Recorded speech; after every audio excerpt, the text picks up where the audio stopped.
Just a nurse. That's what Dr. Sterling said when he first saw Natalie Hayes walk through the ICU doors at Oak Creek Memorial at 0600 on a Tuesday morning. Just a nurse. He didn't know she'd carried a Delta Force colonel 3 miles through enemy fire in Ramadi. He didn't know her hands had held lives together in ways that would make career surgeons weep. He didn't know that the woman in the faded Dansko clogs and a ponytail had 17 combat rescue missions classified so far above his pay grade that the Pentagon would redact her name from his own obituary. What he did know was that something about her was dangerous. Not in the way he could report.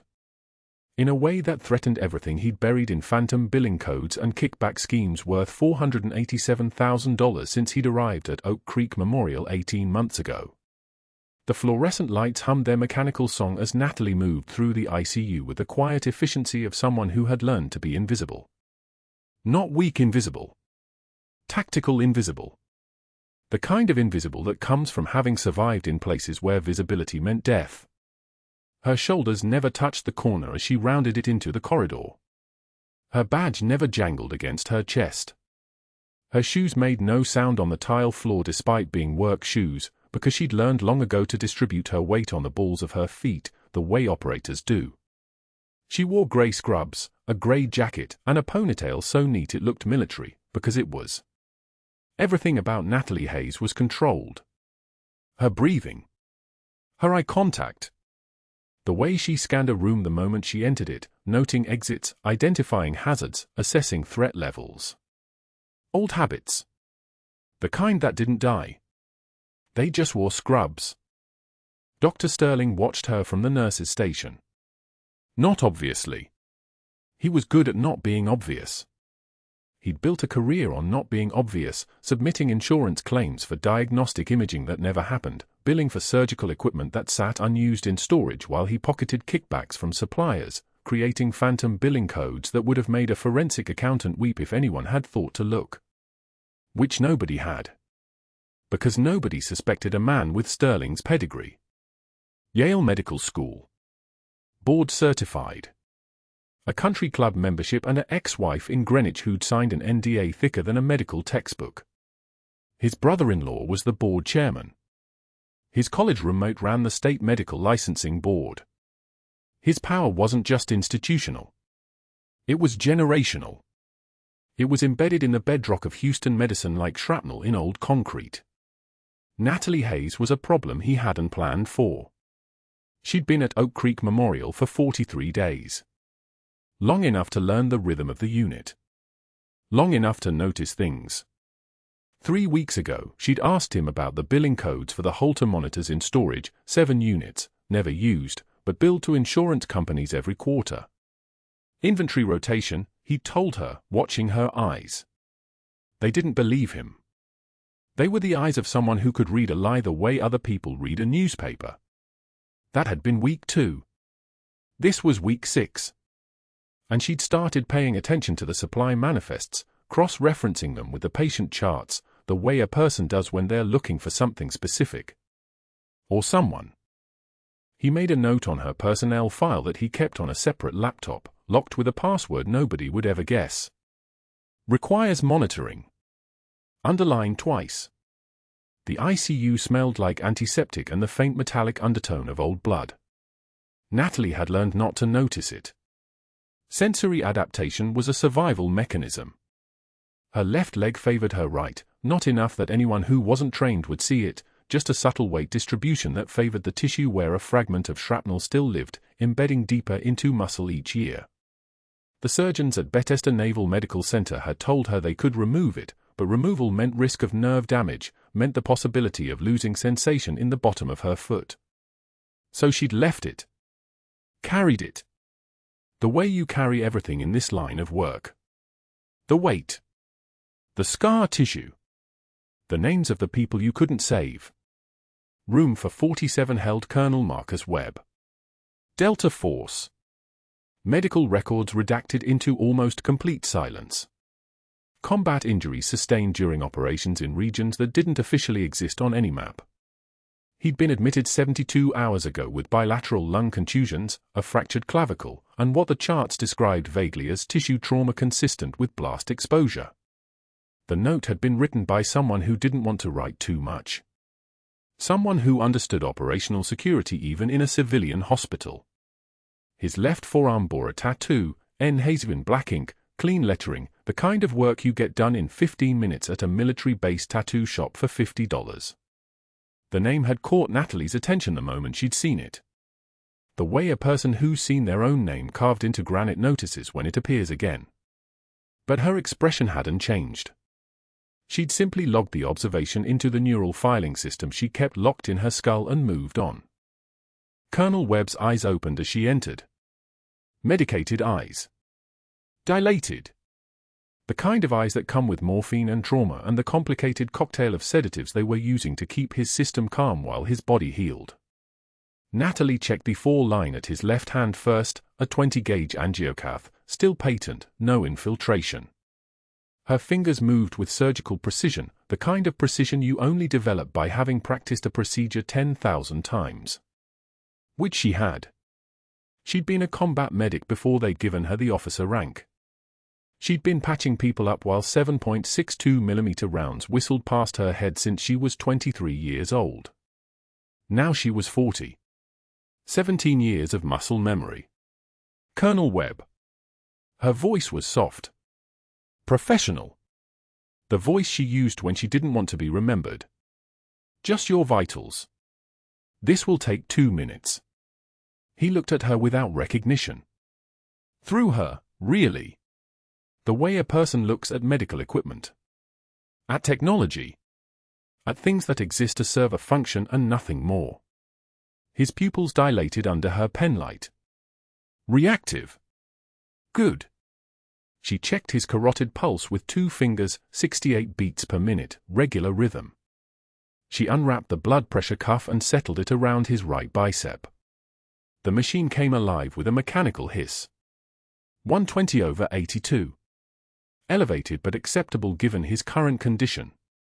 His oxygen saturation on the nasal cannula sat at 97%. All acceptable. All normal. All exactly what you would expect from a severely injured man on day 3 of recovery. But there was no recognition in his eyes. No flicker of memory. No acknowledgement that the woman taking his vital signs was the same one whose name he'd paid someone to ink into his arm. Natalie had learned not to expect recognition. Not from patients. Not from colleagues. Not from the world. She'd learned to be the person you forget the moment you stop looking at her. The useful person. The competent one.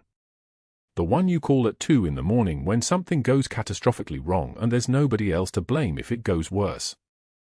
Invisible. That was the word Sterling used when he looked at her. He didn't use it out loud. He didn't have to. She could read it in the angle of his body as he leaned away from her in the hallway, in the way his eyes didn't quite meet hers when he spoke, in the dismissal that came so naturally to men like him that it barely registered as contempt anymore. She finished the vital signs. Documented everything in the electronic medical record. Nothing unusual. Nothing concerning. A patient recovering on schedule. She was turning to leave when Colonel Webb's hand moved, not much, just enough to catch her sleeve. "Thank you," he said. His voice was rough from the endotracheal tube they'd removed 2 days prior. "For the care." Natalie turned back. Looked at him. Really looked. Saw the face of a man she'd last seen in Ramadi, unconscious and bleeding, the weight of him impossible as she dragged him across rubble. Saw the man she'd carried 3 miles through enemy territory. Saw the man whose name she'd gotten permission to put on her body because saying goodbye to people you saved hurt less if you carried them with you. She saw the absence of recognition in his eyes, the medications, the trauma, the way the brain sometimes filed memories in places you couldn't access anymore.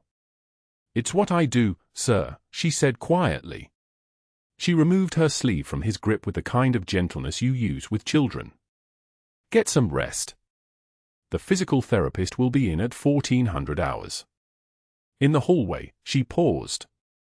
Just for a moment. Just long enough to touch the scar on her left forearm where shrapnel had carved a line through skin and tissue and the parts of herself she'd left behind. Her locker in the break room held 3 items: spare scrubs, a protein bar, and a pair of worn combat boots wrapped in plastic that she touched once each shift like a religious relic. The boots were the only thing left from Ramadi. Everything else she'd left there. The person she'd been. The weight of command. The memory of people she couldn't save. She'd learned to carry the ones she could. But that wasn't the worst part. The worst part was that Dr. Sterling was still watching her. Calculating. The way a predator calculates distance and timing and whether you're worth the energy it takes to hunt you. She'd felt it the moment she'd walked through the ICU doors 6 weeks ago. The weight of his attention. The specific quality of his regard. The kind of attention a man pays to a threat he doesn't yet understand. And there was only one thing that made a man like Sterling nervous. One thing that made his careful, constructed world feel unstable. The arrival of someone he couldn't control. Natalie moved through the ICU with that tactical invisibility, her shoes making no sound on the tile floor, her movements precise as guided missiles. She didn't flinch when she passed Sterling at the nurse's station. Didn't acknowledge the way his eyes tracked her. Didn't show the small tightening in her chest that came with being hunted. She simply moved. The way she always moved. Present. Invisible. Waiting. Because waiting was something she was very, very good at. Waiting for the night shift had taught Natalie patience, but patience and invisibility were different things entirely. 2 weeks later, during evening rounds, she understood the distinction. Dr. Sterling arrived with 5 resident physicians trailing behind him like pilot fish, their white coats crisp enough to cut glass, their eyes fixed on his every movement. The Harrington family surrounded their father's bed, 2 adult children, a wife of 47 years, all of them watching Sterling with the reverence people reserve for the men and women they believe hold life and death in their hands. Natalie had been checking vitals when she noticed it, 100 milligrams of metoprolol written in Sterling's neat handwriting on the chart. Her hands, which had moved through classified compounds in Ramadi without hesitation, moved to the medication drawer and stopped. The patient's heart rate was already 58. That dosage would crater his blood pressure like a building collapsing in slow motion. She pulled Sterling aside at the nurse's station, voice low, deferential. "Dr. Sterling, I wanted to verify the metoprolol order. The current dose is Nurse Hayes." He didn't wait for her to finish. He said her name like she'd just asked him to perform her job. "Did you countermand my order?" The temperature in the ICU shifted. Conversation stopped at other stations. A monitor beeped its mechanical rhythm into the sudden silence. "No, sir. I just wanted to clarify, then you understand the chain of command remains intact." He was already walking toward the Harringtons, his voice rising just enough to carry through the unit. "My apologies for this interruption. Nurse, you can step back now." That was the moment she felt the pivot. Not toward her, away from her. Sterling positioned himself between Natalie and the family, his body language a physical door slamming. The dosage was, Natalie tried one more time, but Sterling turned, and his eyes had the particular coldness of a man who'd already decided your future. "Was what, Nurse Hayes? You think your limited training supersedes my medical degree from Johns Hopkins?" He smiled at the family. "This is why staffing is so difficult. We bring in candidates who mean well, but they simply don't understand the hierarchy of medical knowledge. This nurse, for instance, works the night shift. Limited exposure to complex cases." One of the residents made a sound that might have been a cough. Might have been a laugh. Natalie took one measured breath. In Ramadi, she'd learned that the most dangerous moment came right before the retreat, when you had to decide whether to hold position or move. She let her shoulders stay level. She kept her hands visible and steady. One tear escaped her left eye, not from fear or pain, but from something colder than either, the recognition of a man who'd just made his intentions clear. She wiped it away without breaking eye contact with Sterling, and when she spoke, her voice carried the absolute flatness of someone who'd already accepted the cost. "Sir, my record will speak for itself when the time comes." Sterling's smile didn't waver. I'm sure it will. But something flickered in his eyes, a moment of recalculation, like a predator reassessing prey it had assumed was smaller than it appeared. He turned back to the Harringtons. We're addressing this situation. Please don't worry. You're in excellent hands. 3 days later, Natalie entered the break room with her lunch, a turkey sandwich, an apple, a bottle of water. The room had been full when she'd pushed open the door, 6 nurses, 2 residents, an attending physician from cardiology. Conversation stopped as if someone had muted the world. Nurse Peterson, who'd worked next to Natalie for 2 weeks, who'd shown her where the good coffee machine was, grabbed her salad from the refrigerator and walked out. Then Rodriguez, whose daughter had cerebral palsy and whom Natalie had helped arrange disability parking. Then Chen, then Thompson, then 4 others, each one finding a reason to leave within 30 seconds. Their eyes never met hers. They just went. The microwave hummed. The fluorescent lights buzzed their endless song. Natalie sat alone at the table and took one bite of her sandwich. Chewed slowly. Her hands were perfectly steady as she reached for her apple. This was what Sterling wanted, not her resignation, but her isolation. A nurse alone was a nurse vulnerable, a nurse with no allies, a nurse whose word meant nothing against a doctor's established reputation. She'd seen it happen before, in different uniforms, different contexts. The tactic was timeless. She finished eating. Rinsed her plate.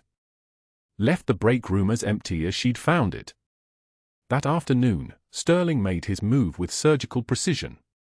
He printed a formal disciplinary action on hospital letterhead, walked to the unit board in the main ICU corridor, not tucking it into a locker where only Natalie might find it, but posting it public, where every staff member, every passing family member, every visitor would see it.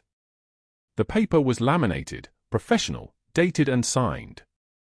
It read like an official execution. Disciplinary action, Nurse N. Hayes. Date, current date. Charges, insubordination. Poor clinical judgment. Failure to follow chain of command. Incident, Nurse Hayes questioned direct physician orders during patient rounds, creating confusion and undermining staff confidence. Status, final warning. Further violations will result in immediate termination. Natalie stood reading it 30 minutes later, her name spelled out in bureaucratic lethargy for the entire hospital to process.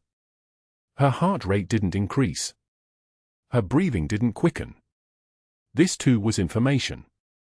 This was a play, and plays had predictable endings if you understood the game. Mrs. Alvarez, a cardiac patient's mother, approached from the hallway. Her son had suffered a myocardial infarction 2 days ago, and she'd been present for every shift change, every vital check, watching with the ferocity of someone who'd already almost lost everything. "You're the nurse?" Her voice carried the particular anger of someone who'd been fed information by a reliable source. "You're the one who's making mistakes." Her hand gestured at the board. "My son is on this unit. I want a different nurse. Someone competent. Someone who actually knows what she's doing." Sterling appeared from around the corner with the timing of a stage actor hitting his mark. His hand found Mrs. Alvarez's shoulder, not patronizing, just sympathetic. Supportive. A doctor's touch. "Mrs. Alvarez, I completely understand your concerns. We're addressing this situation, I assure you. This nurse is under close supervision now. But if you'd feel more comfortable, I can personally reassign you to another member of our nursing staff." He met Natalie's eyes over the woman's head, and his smile was a knife he was using to cut something inside her chest. Except nothing inside her chest would cut. Not here. Not now. Natalie took one measured breath, the kind she'd learned in the desert when the only thing between you and death was your ability to remain calm. She turned without responding, her movement smooth and unhurried, and walked toward the supply closet 3 doors down. The one where she kept the central lines and the emergency medications and the things nobody else needed in the middle of her shift. She closed the door and stood in the darkness, her back against the shelf, her eyes closed. The smell of antiseptic and latex and plastic tubing surrounded her like a familiar friend. She counted her breaths. 5 in. Hold. 5 out. Again. Again. The protocol was ancient, learned in briefings for extraction scenarios. Regain your nervous system, reset your cortisol, remember that emotion was information, but information wasn't the same as truth. 3 minutes. She gave herself 3 minutes. Then she opened her eyes, straightened her scrubs, and checked her reflection in the small mirror taped to the inside of the supply closet door. The face looking back was steady. Professional. Unknown. She could have been anyone. She returned to the unit and checked on Mrs. Alvarez's son. His cardiac monitor showed a clean sinus rhythm. His O2 saturation was 96% on a nasal cannula. His pain was controlled. She adjusted his flow rate with the precision of someone working on equipment that mattered, took his blood pressure, 117/74, excellent, and documented everything in the chart with her characteristic attention to detail. If Sterling was watching, he would see nothing but competence. Perfect, unremarkable competence. But that night, after her shift ended, after she'd changed out of her scrubs in the locker room where she kept her shoes and nothing else, Natalie did something she hadn't done in 3 years. She went home, waited for Maya to leave for school the next morning, and then she sat at her kitchen table with her ancient laptop, the one with no wireless card, the one that required a physical cable connection to anything external. The pair of worn combat boots sat in the corner of her closet, 8 miles away, but she didn't need to see them to know what came next. She pulled up a system she should never have had access to, entered credentials from a life she was supposed to have left behind, and uploaded photographs of documents into an encrypted directory using protocols older than her military service. She used her call sign in a message she typed and retyped until every word was exactly right. Then she deleted the message history, the browser cache, and crushed the USB card she'd used for the transfer, grinding it beneath her heel until it was plastic dust and silicon fragments. Her hands, as she cleaned up the evidence, were perfectly steady. 3 weeks after the break room silence, Colonel Webb pushed himself through physical therapy with the grim determination of a man who'd survived worse. His chest incision had closed cleanly. His lungs cleared. The trauma to his left shoulder, shrapnel from a Ramadi apartment that no longer existed on any map, was healing on schedule. Natalie tracked his progress from a distance now, careful never to be assigned to his room, understanding that proximity to Sterling's target was dangerous. She'd learned invisibility long before this hospital. Webb's discharge was set for Friday. For days away. The Friday that would have meant she'd made it through this, kept her head down, documented what she could, and planned her exit strategy. Then Thursday morning blood work came back and everything changed. Elevated troponin. That was the first number that mattered. His was 2.1, normal was below 0.04. His blood pressure started climbing at 6 a.m., 158/94. By 8 a.m. it was 162/98. The cardiologist on call ordered continuous monitoring and an EKG. Natalie saw the chart during her surgical floor assignment, noted the pattern, and felt the muscle memory of combat triage activate in her chest. Beck's triad. Distended neck veins appearing around 10 a.m. Muffled heart sounds she could hear herself if she leaned close enough. Narrowing pulse pressure, systolic dropping, diastolic climbing. The classic presentation of cardiac tamponade. Fluid was compressing his heart. Every beat had to fight harder. Every minute that passed was a minute closer to decompensation. She requested an echocardiogram from the day shift supervisor. The order went to Dr. Sterling's inbox. He arrived at the nurse's station around 11 a.m., his $4,200 watch catching the fluorescent light as he pulled up Webb's chart. Natalie was 2 floors down, preparing post-op patients, but she knew. She could feel the moment he read the request, could sense his calculation. A colonel under his care. Prominent patient. Detailed imaging requests. Questions from the family. Maybe military brass asking why he'd missed the signs. His eyes would be cold by now. Definitely cold. The summons came at 11:41 a.m. Hayes. Break room. Now. She found him waiting by the vending machine, arms crossed, the chart still in his hand. The break room smelled like stale coffee and the ghost of 100 rushed lunches. Natalie stood in the doorway with the posture of someone who'd stood in worse places, doorways of buildings surrounded by people who wanted her dead, and waited for him to speak first. "You've requested an echocardiogram on Colonel Webb." Not a question. A accusation. His Beck's triad is textbook. Elevated troponin, muffled heart sounds, distended neck veins. Pulse pressure narrowing. He needs imaging to confirm pericardial effusion before. Before what? Sterling's voice dropped to the register he used when he was certain he'd won. Before you play emergency room doctor again? Before you decide you know better than the cardiologist who's already examined him? The patient is stable. His vitals are elevated, which is completely expected post-trauma. This is exactly the kind of poor clinical judgment we've already documented. He tapped the chart against his thigh. The gesture was almost casual. Almost dismissive. Which is why you're reassigned effective immediately. You're off the ICU. Rodriguez will take over Colonel Webb's care on the surgical floor. You'll be reassigned to General Surgical, 7 a.m. to 7 p.m., starting tomorrow. Rodriguez was a good nurse. Rodriguez was also drowning under 12 patient assignments and 2 trauma admissions pending. Rodriguez would miss what was coming because Rodriguez wouldn't be looking for it. Natalie's hands were very steady. This was the part no civilian understood about combat training, the clarity that arrived when you recognized the moment of decision. Someone needed her to move. Someone needed her to act. Someone needed her to break protocol so thoroughly that it wouldn't matter what Sterling said afterward, because the alternative was a man she'd carried through enemy fire dying because she'd followed orders. "Sir, if something happens to that patient while he's unstable." "Are you threatening me?" Sterling's voice went sharp. "Dangerous. A knife edge. Because I have the Texas Board of Nursing on speed dial, and they're very interested in your credentials right now. I made 3 calls this morning." He held up 3 fingers. A primary school teacher explaining something simple. First call was to Board Chairman Westbrook. Reminded him about those malpractice claims we buried 5 years ago.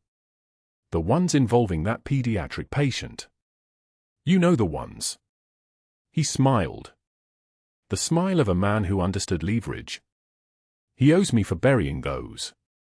Westbrook's going to approve an emergency investigation into your nursing license. Second call was directly to the board. I told them we had concerns about credential falsification. That you might have used a false identity to gain employment. They take fraud very seriously, Hayes. Very seriously. Third call was Homeland Security. Same message. Natalie felt the words land like rounds into body armor. Not penetrating. But the impact registered. Her daughter was 14. Her daughter lived in Houston. Her daughter went to Westside High and had piano lessons on Wednesdays and had exactly 0 idea her mother had ever been anything other than a nurse who worked ICU shifts. And now her mother was standing in a break room listening to a man dismantle her existence 3 phone calls at a time. One more word of insubordination, Sterling continued, and you won't just lose this job. You won't just lose your license. You'll lose your security clearance, assuming Homeland Security decides not to press federal charges for identity fraud. You following me, Nurse Hayes? Or do I need to use smaller words? The tear that escaped was automatic. The body's response to adrenaline and rage and the specific helplessness of watching the walls collapse. She wiped it away without breaking eye contact. Muscle memory. Senior Chief Petty Officer Natalie Hayes had cried exactly twice in the last 16 years, once when she'd called her daughter's school to confirm the pediatric trauma center had called, once when she realized the tumor was benign. She didn't cry now. Her body was crying. Her body was terrified. But her eye stayed level. Understood, sir. The words were shaped from ice. She gathered her supplies from the ICU, her badge, her stethoscope with a serial number engraved on the earpieces from her last field deployment, her trauma shears still carrying the unit patch on the handle. Nobody watched her move through the corridors. By noon, she was on the surgical floor in the general care sector, 20 beds instead of 6, patients instead of cases, and Colonel Marcus Webb was in the hands of Rodriguez, who would miss the signs because the signs were subtle and Rodriguez's eyes were on the 12 other people who also needed her. At 2:03 a.m. Thursday night, early Friday morning, technically, the cardiac monitor in Webb's room emitted a soft alarm. Not a code blue. Not yet. Just the alert that something had shifted. Pulse dropping. Blood pressure collapsing like a building in controlled demolition. The night supervisor, a woman named Patricia who'd been kind to Natalie exactly once during the break room silence, called the code and paged Sterling at his home address. The message went out at 2:04 a.m. Sterling was 20 minutes away. Rodriguez was in emergency surgery with a patient whose appendix had perforated and whose abdomen was flooding with infection. She'd been scrubbed in for 40 minutes and wouldn't be out for another 60. Natalie heard the code blue announcement from the general surgical unit. She was in room for 12 checking a post-op patient's wound drainage. The speaker crackled, code blue, ICU, room for 47. Repeat, code blue, ICU, room for 47. The room number was a number she'd heard 16 times a day for 3 weeks. Room for 47. The Colonel's room. The first patient she'd ever saved and the last patient she'd ever be allowed to save at Oak Creek Memorial if Sterling's 3 phone calls landed the way he intended. The next voice she heard wasn't from the speaker. It was from her own muscle memory, and it sounded like every combat medic instructor she'd trained under for the last 14 years. You don't move for permission. You move because the patient is dying and you're the only one in the building who can stop it. The surgical floor was quiet at 2:05 a.m. The night nurses were finishing charting. The residents were sleeping in the call rooms. Nobody was watching the hallway when Natalie set down her pen, walked to the stairwell, and climbed 2 flights to the ICU without running. Running would attract attention, and pushed through the doors just as Patricia was looking for a crash cart that wouldn't arrive in time. What happened next would be documented in 17 different incident reports and would become the moment every hospital administrator in Texas either fired her or protected her based on whether they understood what they were looking at. But in that room, in that moment, there were only 2 things that mattered: a man who needed a needle pushed through his chest wall to save his life, and a nurse who understood exactly where that needle needed to go. Natalie ran. Not the careful professional walk she'd perfected over 3 years of civilian camouflage. She moved, the way she'd moved through Ramadi streets under fire, muscle memory overriding every protocol, every rule, every reason to stay invisible. The ICU entrance was 40 feet from the break room. She covered it in 12 seconds. Webb's monitor screamed. Pressure 60/40. Dropping. His heart compressed by fluid accumulation in the pericardial sac, each beat fighting against the weight crushing it. The code team was 2 minutes out. 2 minutes he didn't have. The ventilator wheezed its mechanical rhythm, struggling to keep pace with a heart that was losing ground. Natalie hit the crash cart without slowing. Her hands moved on their own, spinal needle, 18 gauge, long enough to reach through the chest wall. No time for ultrasound. No time for imaging. No time for the backup protocols that were written for surgeons in operating rooms with time on their side. She tore open Webb's gown, found the anatomical landmarks by touch, xiphoid process, 5th intercostal space, angle toward the left shoulder. The same technique she'd used in a field hospital outside Ramadi when the power failed and a medic lay bleeding out from shrapnel. Pain is information. Always has been. She inserted the needle at 30 degrees, advanced carefully, felt the subtle resistance as tissue gave way. Then, the pop. The specific tactile signature of the needle entering the pericardial space. She drew back the syringe and dark blood filled the chamber. 200 cubic centimeters thick. Fresh. The fluid that had been squeezing Webb's heart into submission. His pressure climbed immediately. 75/50. 85/55. The monitor steadied into something approaching rhythm. Webb gasped, his color returning, his oxygen saturation climbing back into the survivable range. That was the moment Sterling burst through the door. "What the hell are you doing?" His voice shattered the clinical silence. "You're not even assigned to this unit." He saw the needle. He saw the blood. He saw Natalie's hand still steady on the syringe, her movements those of someone who'd done this before. An understanding flickered across his face, not admiration, not gratitude, but something darker. Recognition that she was something he couldn't control. Something that threatened the architecture of his world. "You just assaulted a patient." Sterling's voice climbed, shrill now, desperate. "You performed a procedure without authorization." "Security!" Two guards appeared in the doorway, unsure, glancing between Sterling and Natalie and the monitor showing stable rhythm where flat line had been seconds before. Webb breathed. That was all that mattered. Webb breathed and his heart beat and the needle had done its work. But Sterling wasn't finished. He was already reaching for his phone. First call answered on the second ring, Board Chairman Westbrook, who owed him for buried malpractice claims. "We have a liability nightmare. That nurse performed unauthorized thoracic procedures without physician oversight. Patient safety compromised. I need her terminated now and I need legal ready for a lawsuit." His voice was already taking on the wounded authority of a man protecting the institution, protecting himself. Second call went to the Texas Board of Nursing. Emergency complaint. Practicing beyond scope of licensure. Patient safety incident. I'm documenting everything. His words had the texture of prepared statements of someone who'd practiced this escalation in his head during the 3 weeks he'd been dismantling her.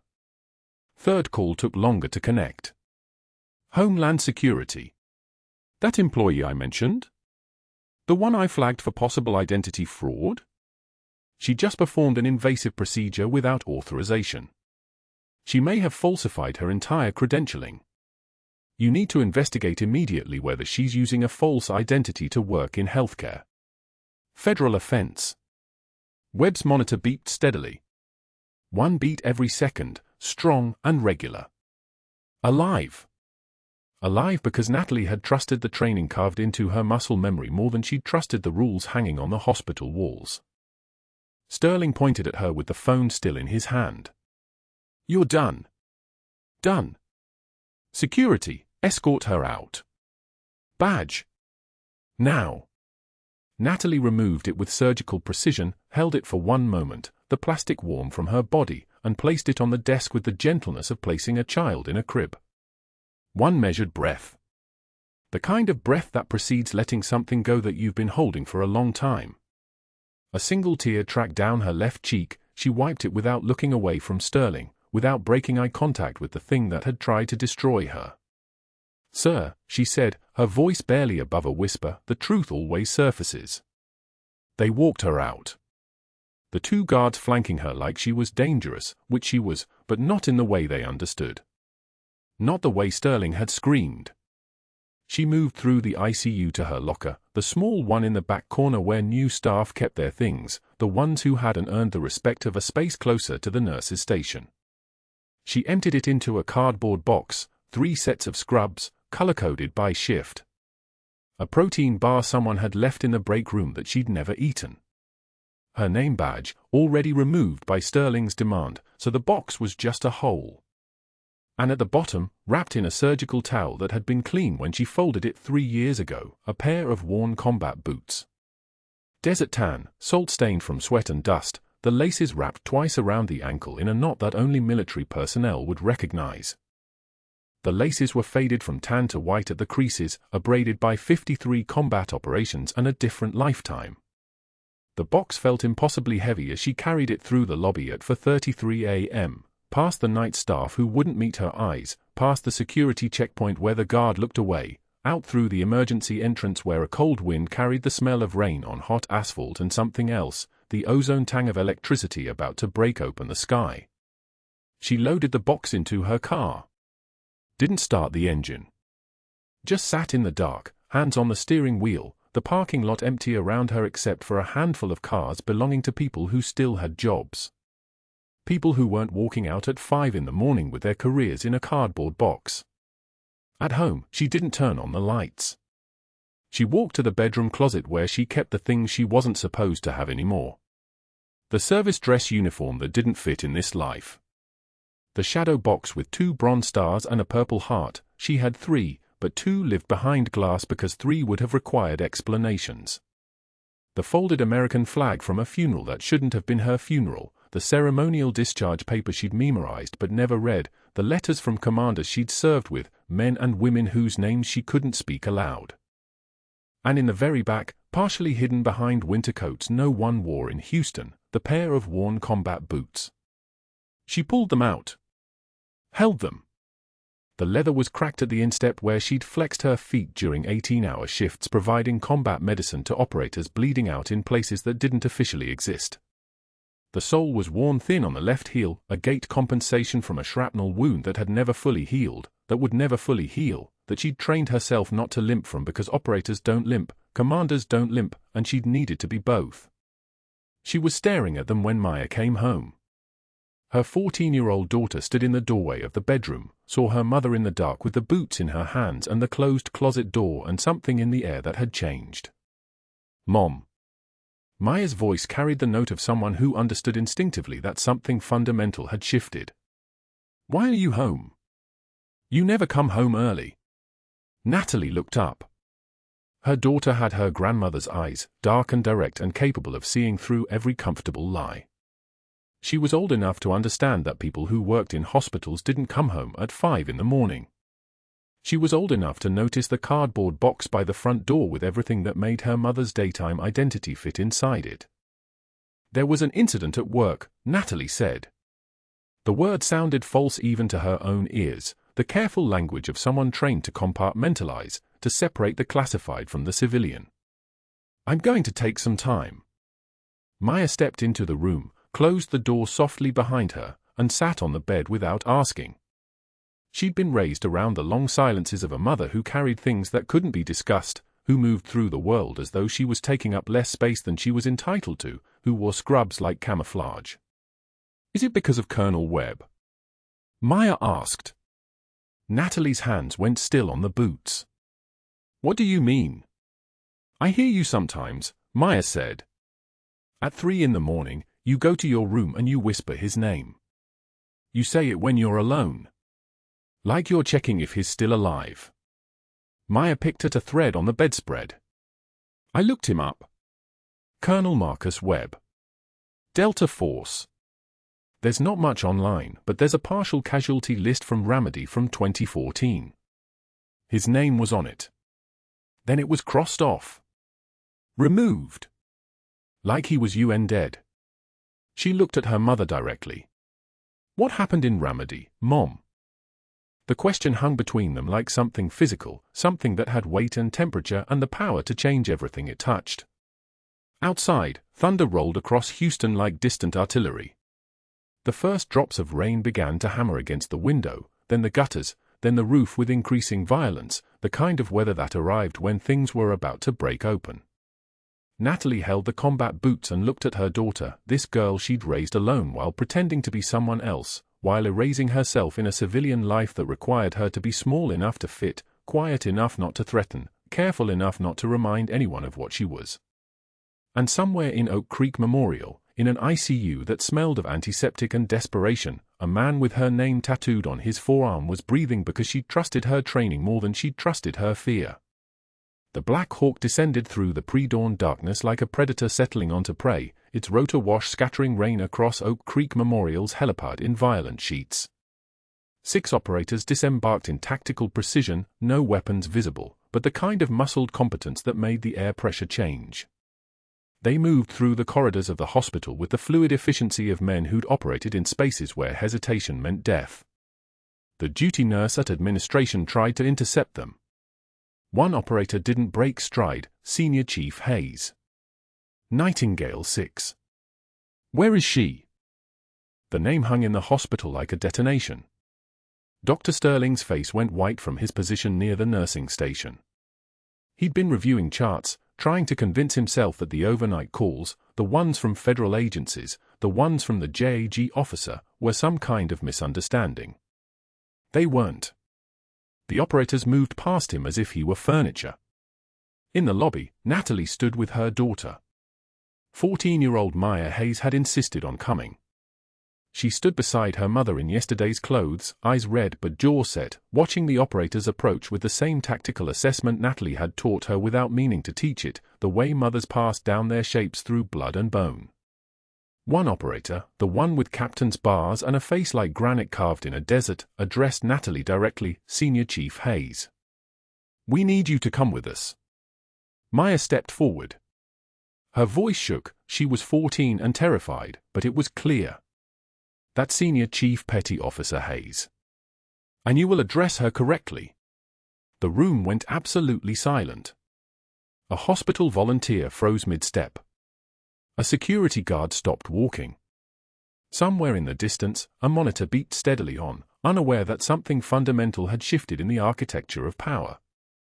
The captain's expression didn't change, but something in his posture, a micro-adjustment, a respect check, acknowledged the correction. "Senior Chief Petty Officer Hayes. We need you to come with us." Natalie placed a hand on Maya's shoulder. The girl was shaking. Natalie was steady as surgical steel. A Navy JAG officer approached Sterling with a folder. The officer's hands trembled slightly, not from fear, but from the weight of what he was about to deliver. He stood directly in front of Sterling, close enough that the doctor had to step back, and opened the file. The officer's voice was formal, clipped, and loud enough for the gathering crowd to hear. "Dr. Jonathan Sterling, you are being informed that the individual you terminated from Oak Creek Memorial yesterday holds a security clearance beyond your classification level. Senior Chief Petty Officer Natalie Hayes completed 17 combat rescue missions between 2009 and 2017 in Ramadi, Fallujah, and 3 additional locations that remain classified. She holds a Navy Cross for heroism under fire, a Silver Star, 2 Bronze Stars with Valor, 3 Purple Heart citations. Her classified documentation of your billing fraud has been transmitted through proper federal channels and is now part of an active FBI investigation." Sterling's mouth opened. No sound came out. His skin looked like wet paper. "She was never just a nurse, sir," the JAG officer said quietly. "She was never what you thought she was." The FBI liaison stepped forward, a woman in her 50s with a kind of calm that comes from dismantling corruption for a living. "We'll be investigating Oak Creek Memorial's billing practices, Medicare fraud, and kickback schemes with MedSupply Corp., effective immediately. Everyone in this hospital should expect interview requests." Chairman Westbrook arrived exactly 19 minutes later. He walked past Sterling without a glance, not dismissive, but as if Sterling had become invisible, a detail of no relevance to anything that mattered. Westbrook went directly to the FBI liaison. "What do you need from us?" His voice was the voice of a man whose reputation had just been built in reverse. Sterling reached for Westbrook's arm. "Richard, we've known each other for—" "Don't." Westbrook pulled away as if touched by something contaminated. "Every call you made last night is on record. You activated me to cover fraud. You called federal agencies to harass a decorated veteran. You're done." The hospital board convened an emergency session in the atrium, not in some distant conference room, but right there in the open, where staff, patients, families, and news cameras could witness the dismantling in real time.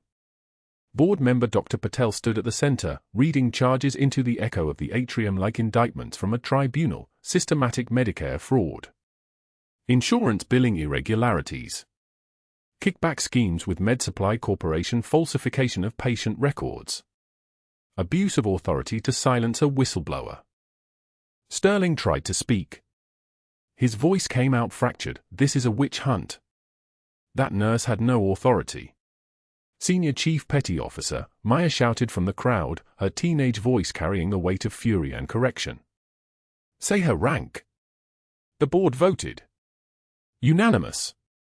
Chairman Westbrook delivered the sentence with the finality of a gavel strike. "Dr. Jonathan Sterling, you are terminated from Oak Creek Memorial effective immediately. Your medical privileges are revoked pending state board review. Security will escort you from the premises. You are permanently banned from this facility. The two security guards, the same ones who'd escorted Natalie out 9 hours earlier, approached Sterling with the kind of neutral professionalism that made the situation worse, not better. No drama, no anger.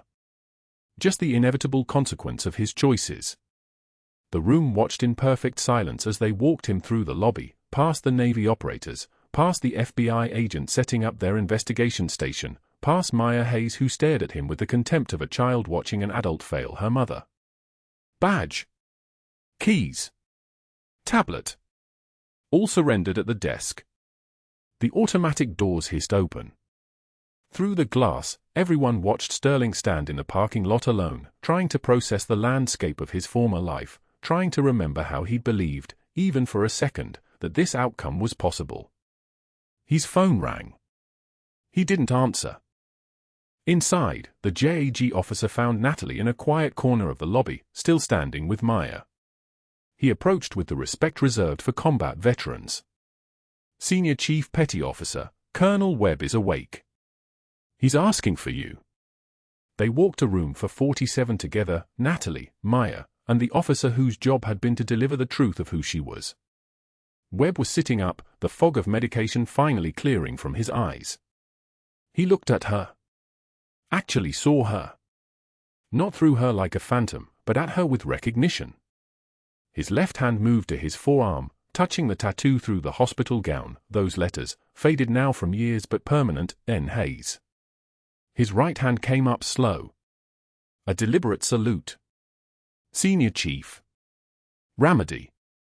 The building collapse. 3 miles. You carried me through. Natalie's composure finally softened, not broken, but transformed like the sun breaking through cloud cover. She returned the salute, tears streaming now, and smiled. Welcome back, Colonel. The photographer from the Houston Chronicle captured the moment perfectly, Sterling visible through the hospital windows in the parking lot, head in his hands, the image framed against SEAL operators shaking hands with a woman in scrubs. The caption would run in 3 states, decorated veteran service record declassified after hospital corruption exposed. 6 months later, the Navy dress uniform hung on Natalie like a second skin she'd finally reclaimed. The ceremony took place in the renovated ICU wing, the one that now carried a plaque with her name. Senior Chief Petty Officer Natalie Hayes stood in formation while the Secretary of the Navy read her declassified service record aloud, portions of her life that had been erased now finally restored to the public record. Maya stood in her junior ROTC uniform beside her mother, beaming. Colonel Webb presented her with the Meritorious Service Medal. His speech was brief, some people save lives once. Senior Chief Petty Officer Hayes makes it a habit. He touched the tattoo on his forearm. The gesture needed no explanation. The staff who'd abandoned her in the break room applauded. Some genuinely. Some awkwardly. All of them aware they were witnessing a reckoning played in real time. Rodriguez approached afterward. I'm sorry. We should have stood with you. Natalie's response was measured, graceful, the voice of someone who'd learned that mercy was stronger than vindication. You're standing now. That's what matters. The FBI investigation had uncovered $2.3 million in fraud. MedSupply Corp was dissolved within the quarter. 3 board members resigned. And Sterling? Someone spotted him at a strip mall off Highway 59, sitting at a folding table beneath a faded umbrella, selling supplemental insurance policies to passers-by. His medical license suspended indefinitely. His wife filed for divorce. When a former colleague drove past, she didn't stop, just kept driving, the image in her rearview mirror shrinking until it disappeared. Natalie walked through the ICU with Maya, past room for 47 where a new patient recovered, past the nurse's station where her photo hung alongside other decorated veterans on staff, past the break room where people waved her in instead of walking out. The pair of worn combat boots, the ones from her closet, the ones from Ramadi, now sat in a shadow box in her office, finally visible, finally acknowledged. A reporter asked her what she'd learned. She touched the boots and smiled. That integrity doesn't require recognition. But recognition, when it comes, should honor the people who lived it. Not all heroes wear capes. Some wear scrubs. And if you're watching this and you know a quiet person, someone who seems invisible, someone everyone underestimated, someone who carries a weight nobody sees, maybe today's the day to ask what they've survived. Subscribe and like if you believe real heroes are walking past us every day. Comment if you've ever been that person nobody saw coming.